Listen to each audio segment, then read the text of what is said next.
Assalamualaikum warahmatullahi wabarakatuh. Marilah kita dengarkan muhasyabah cinta. Bismillahirrahmanirrahim. Percikan cinta keluar dari keterjebakan situasional. Bismillahirrahmanirrahim. Assalamualaikum warahmatullahi wabarakatuh. Alhamdulillah, kita bersyukur kepada Allah atas segala nikmat dan karunia-Nya serta kesempatan hari ini sehingga kita bisa menunaikan tugas-tugas kita, termasuk pertemuan kelas kita. Mudah-mudahan semua yang kita lakukan diridhoi oleh Allah. Kita sampaikan salawat dan salam kepada baginda Nabi Muhammad SAW. Kawan-kawan sekalian, pertama-tama kita mengingat ada satu ungkapan yang sangat familiar. Kenyataan hari ini adalah mimpi hari kemarin, dan mimpi hari ini adalah kenyataan hari esok.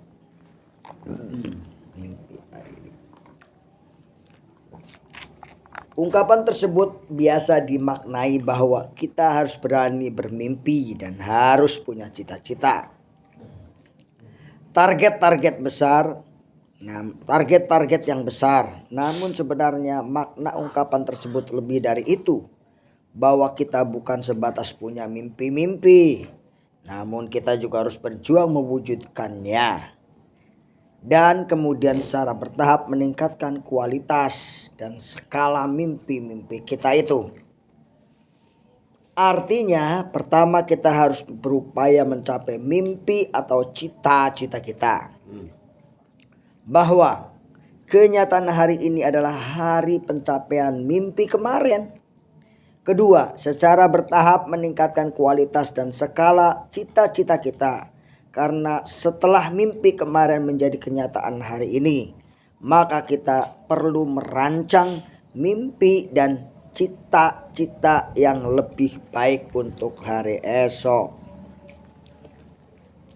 Kawan-kawan sekalian, berkenaan hal ini kita diajarkan agar selalu berbaik sangka pada masa depan dengan penuh harap atas kebaikan dan pertolongan Allah Subhanahu wa ta'ala.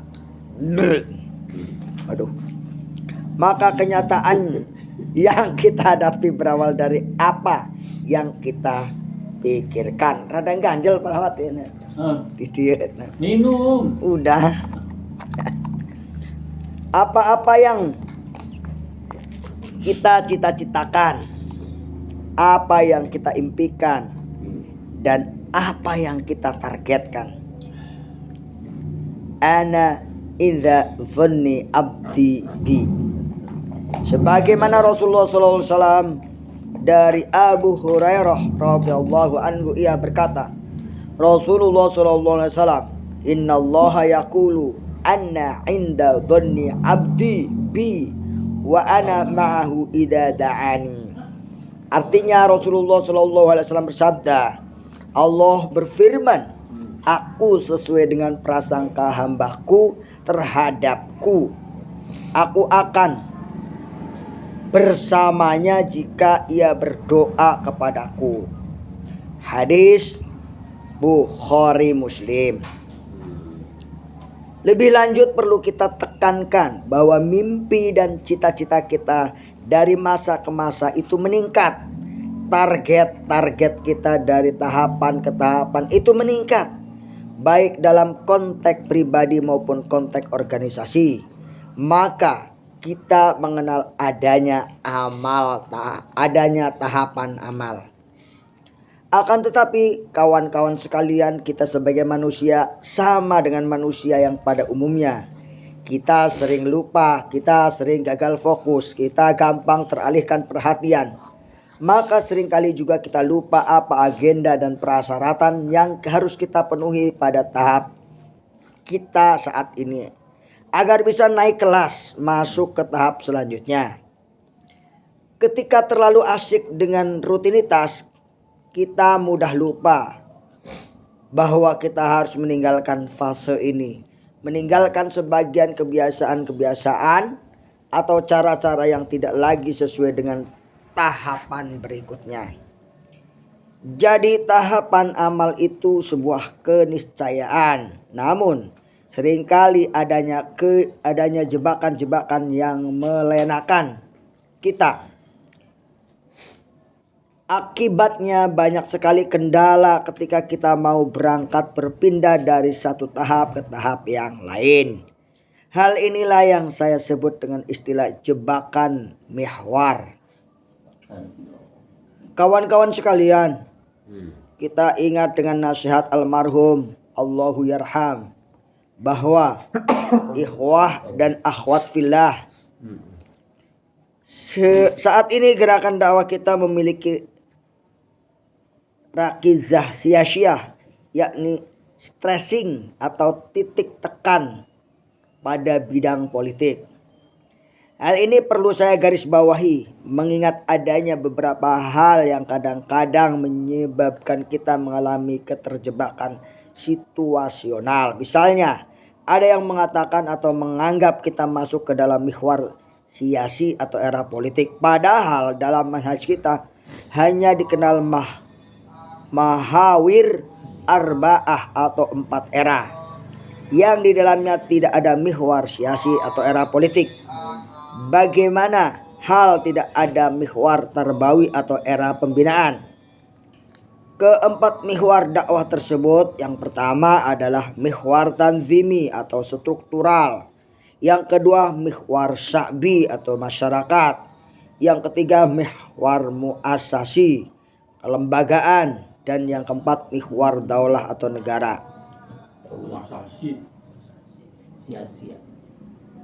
Muasasi ya. Di setiap mihwar dari 4 mihwar dakwah tersebut terkandung amal siasi aktivitas politik dengan tingkat presentase yang berbeda-beda, karena amal siasi adalah bagian yang tidak terpisahkan dari amal dakwah atau aktivitas dakwah kita. Beliau mengingatkan kita bahwa kadang-kadang kita ini mengalami keterjebakan sosial. Ada persoalan-persoalan yang menyebabkan kita terjebak. Maka kita harus tahu atau mengidentifikasi diri. Apakah kita sedang on the track, di jalan menuju tahapan ke depan, atau kita berputar-putar di tahapan yang sama berlama-lama. Ketika kita bicara tentang keterjebakan, itu artinya tentang situasi di mana kita masuk ke dalam kenyataan yang sebenarnya tidak kita inginkan. Akan tetapi karena kita cukup lama mengalami kenyataan tersebut, kita menjadi terbiasa. Sehingga kita tidak menyadari bahwa kita sedang mengalami situasi keterjebakan itu. Kita menganggap biasa. Bahkan ada yang merasakan nyaman dan menikmatinya. Akhirnya enggan meninggalkan hal-hal yang harus ditinggalkan agar bisa masuk ke tahap berikutnya. Kawan-kawan sekalian, ada 2 faktor yang menyebabkan jebakan atau keterjebakan itu terjadi. Faktor pertama yaitu dari eksternal, dari pihak-pihak yang tak ingin kepentingannya terganggu ketika kita melangkah ke depan. Mereka ingin kita bertahan atau bahkan mundur. Perbedaan kepentingan menghangatkan situasi ini. Sebagaimana yang disebutkan dalam Al-Quran surat Al-Anfal ayat 62. A'udzubillahi minasyaitonirrajim. Bismillahirrahmanirrahim. Wa iyyuridu ayyakhda'uka fa inna hasbakallah huwallazi ayyadaka binasrihi wa bil mu'minin. Jika mereka hendak menipumu, sesungguhnya cukup Allah menjadi pelindung bagimu. Dialah yang memperkuat kamu dengan pertolongannya dan dengan dukungan orang-orang mukmin.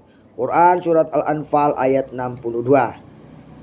Ini berarti bahwa orang-orang beriman sekalipun ada faktor eksternal yang berupaya menjebak, menipu, mengelabui, di sana ada syaitan dari godaan jin dan manusia. Surat An-Nas ayat 1-6. Untuk hal ini tugas kita dalam meningkatkan kewaspadaan kita dengan disertai doa memohon perlindungan dan pertolongan dari Allah Subhanahu wa taala. Faktor kedua yaitu faktor kelembaman. Kelembaman. Oh iya. Apaan sih kelembaman? Itu Kelembaman internal kita. Bisa berubah. Dan ini yang ingin saya tekankan. Intertia kita mendorong kita melanjutkan apa yang terjadi saat ini.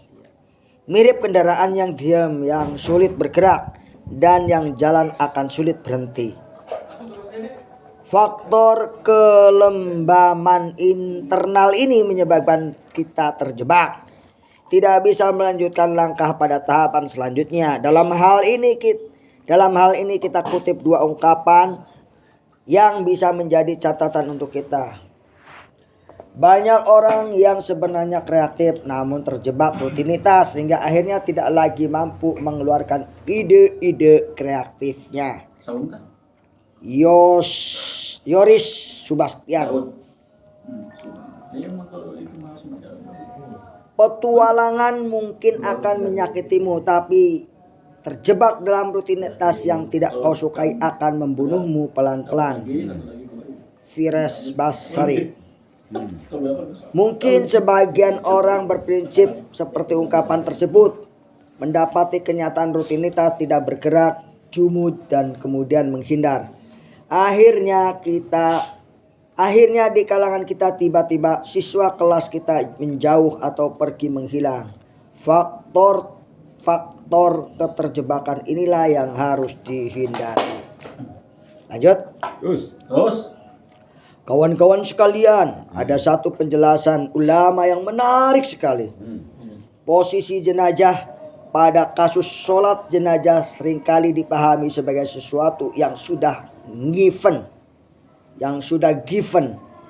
yang diterima apa adanya. Namun coba kita bertanya, posisi jenazah yang ada di depan imam dan jamaah sholat jenazah, apakah itu praktek yang sifatnya wajib, sunnah, ataukah untuk syarat-syarat sah atau bagaimana? Nggak tahu nanti ini. Jarang orang-orang mempertanyakan hal itu kecuali sedikit yang mendalami ilmu fikih. Mereka akan bertanya posisi jenazah di depan jamaah sholat, jenazah itu statusnya apa? Tetapi sebagian besar orang hanya mengambil begitu saja yang sudah biasa dilakukan dan biasa mereka temui. Akibatnya, ketika ada sholat berjamaah, ketika ada sholat jenazah dan jenazahnya tidak di depan imam atau jamaah sholat jenazah, mereka akan mempertanyakan. Karena hal itu tidak biasa, itu maknanya adalah kita melakukan sesuatu karena kebiasaan yang berlangsung lama. Karena adat istiadat atau rutinitas kita, bukan karena kesadaran ilmiah kita. Ulama ahlinya berbeda dalam hal ini. Berdasarkan kajian-kajian fikih bahwa posisi jenazah tidak harus berada di depan imam dan jamaah sholat jenazah, bisa berada di mana saja. Dengan demikian ketika kondisi yang terjadi berubah, posisi jenazah juga bisa berubah menyesuaikan dengan kondisi yang ada. Pernah terjadi kegaduhan di Masjidil Haram. Posisi mayit selalu berada di depan imam dan jamaah sholat jenazah dimanfaatkan oleh mereka yang bermaksud membuat kegaduhan. Mereka menyamar dan membuat teror.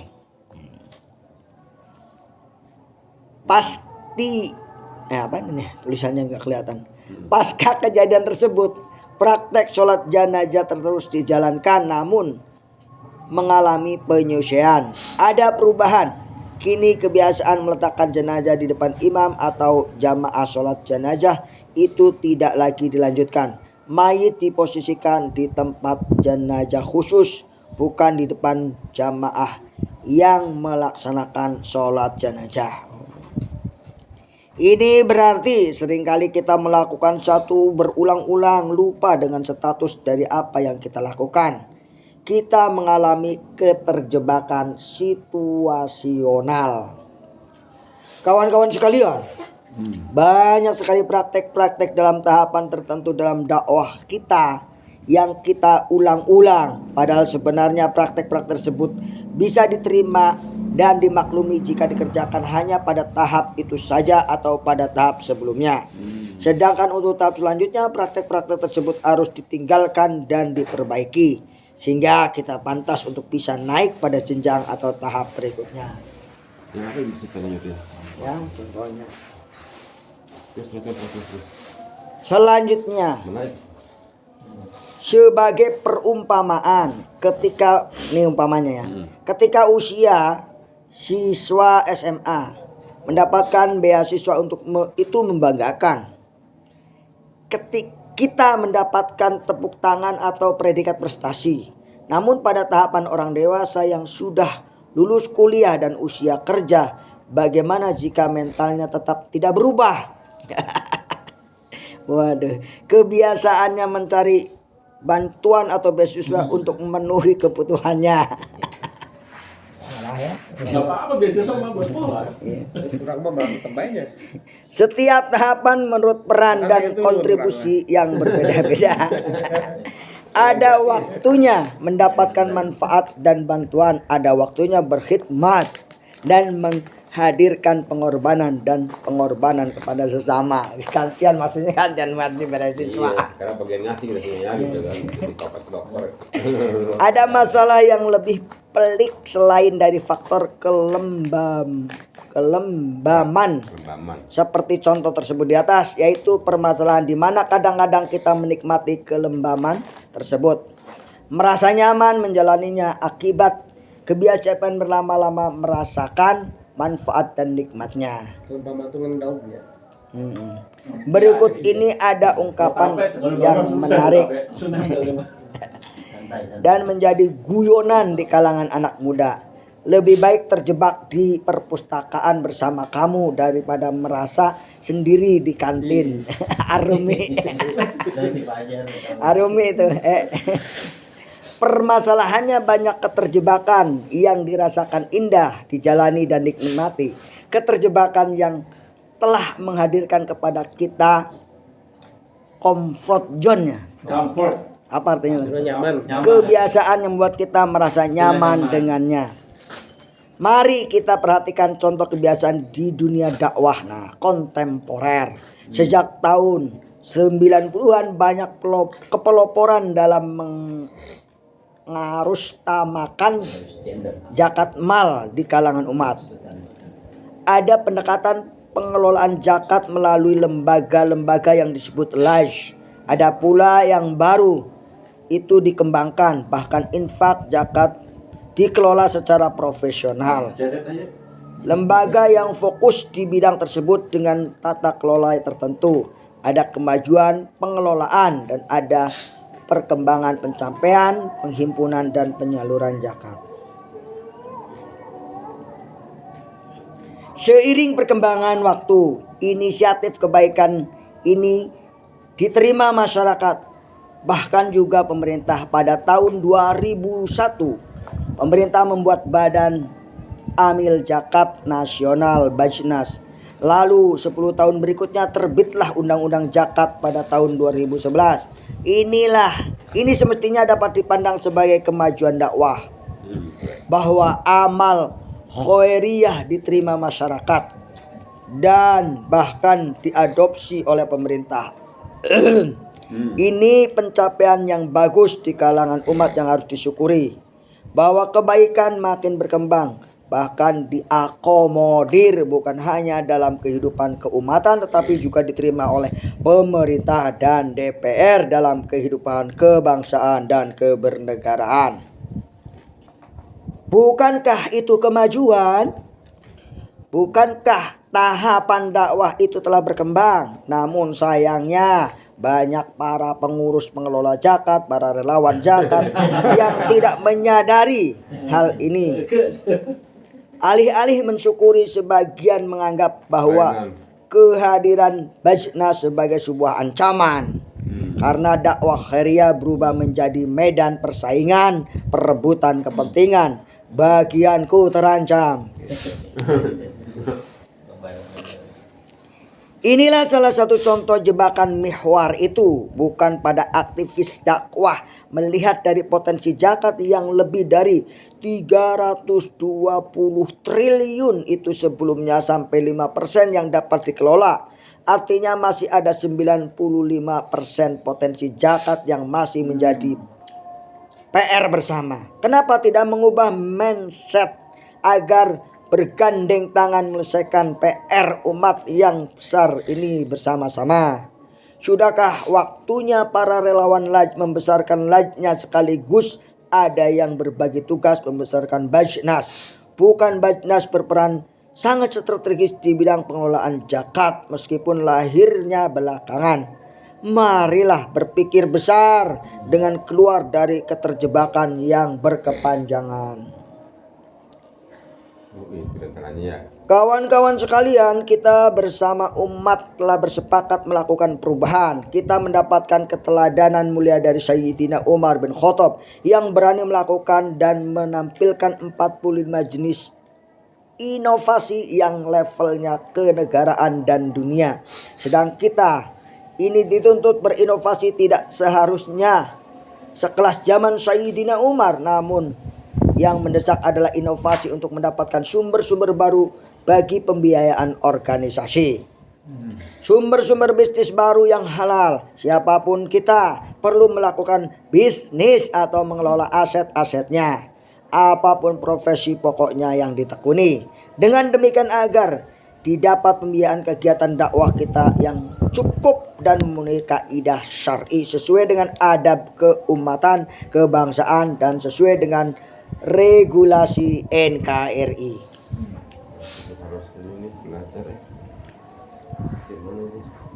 Kita tidak boleh terjebak dengan sumber-sumber pendanaan dakwah yang syubhat, tidak boleh membiayai dakwah dari sumber yang haram, tidak boleh merampas hak rakyat. Kita tidak boleh mementingkan diri sendiri dan golongan dengan mengorbankan kepentingan umat dan bangsa. Jika ini terjadi dalam penyediaan pendanaan dakwah, maka itu adalah kejadian yang salah dan terbalik. Maksudnya dakwah adalah memperbaiki, tidak boleh berubah dengan membiasakan hal yang merusak. Tidak boleh membiasakan praktik-praktik yang merugikan umat dan bangsa. Kita pelayan mereka, kita berkhidmat untuk mereka. Kawan-kawan sekalian, kita tidak boleh terus berlembam pada kondisi ini. Kita harus berani melakukan perubahan yang lebih baik yang akan kita wariskan ke adik-adik kita dan ke anak-anak kita ke depan. Dengan demikian insya Allah organisasi akan mencapai tujuan dan tahapan yang sesuai dengan perjalanan umur mereka. Berbisnislah dan berkorbanlah. Berserikatlah dalam bisnis dan berkontribusilah besar dengan harta dan jiwa. Kita skor dulu. Nanti kita Skor dulu. cek lagi. Innallaha ashtara. Sadaq. Masing-masing aja. Masing-masing aja. Betul ya? Iya. Ya udah nanti ada ini ya. Dibuka. Jadi ini harus sudah disampaikan juga ya pada Itu boleh bawah boleh. bisa ada juga tuh. Bisa ada Enggak lagi. Bu, maksudnya buat L Iya, iya, semua ini.